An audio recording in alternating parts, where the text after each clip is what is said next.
force du mime. Avant, je faisais du mime. Je mimais celui qui fume une cigarette. Et ça donnait cela.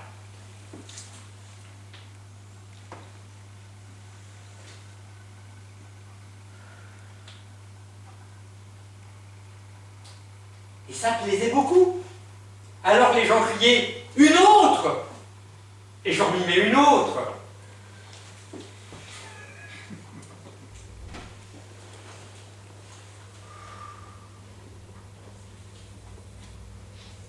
J'en arrivais à mimer mes 6 ou 8 cigarettes dans la soirée avec les rappels. Un jour, le directeur m'a dit « Ce soir, mettez le paquet. Il y a des fumeurs dans la salle. » Alors j'ai mimé tout le paquet. Un triomphe. J'en étais arrivé à mimer mon paquet tous les soirs. Je ne pouvais plus m'en passer. Quand j'ai commencé à mimer la toux, là j'ai arrêté. J'allais pas me mimer la santé. Ah, le pouvoir du mime.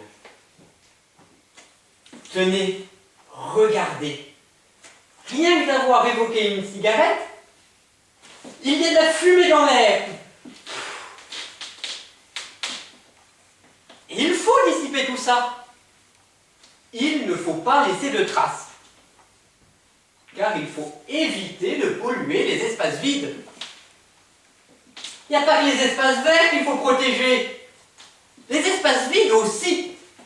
Parce que vous avez des artistes, les mimes en particulier. Ils évoquent des figures, ils tracent des lignes comme ça dans l'espace. Et une fois que c'est terminé, ils s'en vont et ils sortent. Et ils laissent ces formes fictives flotter dans l'atmosphère. Il faudrait mettre des écriteaux.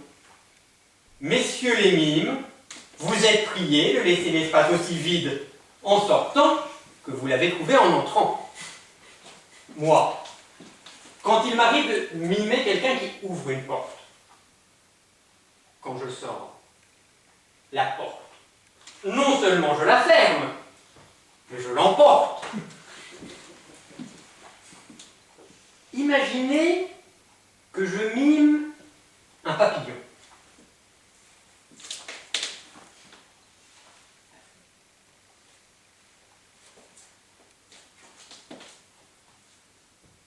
Il est dans sa boîte. J'ouvre la boîte. Je prends le papillon. Eh bien, le papillon, il ne faut pas que je le laisse s'échapper.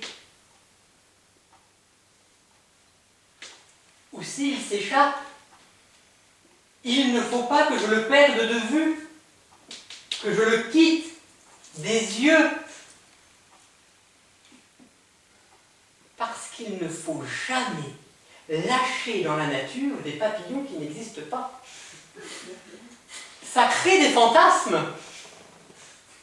Après, les gens voient danser devant leurs yeux des papillons.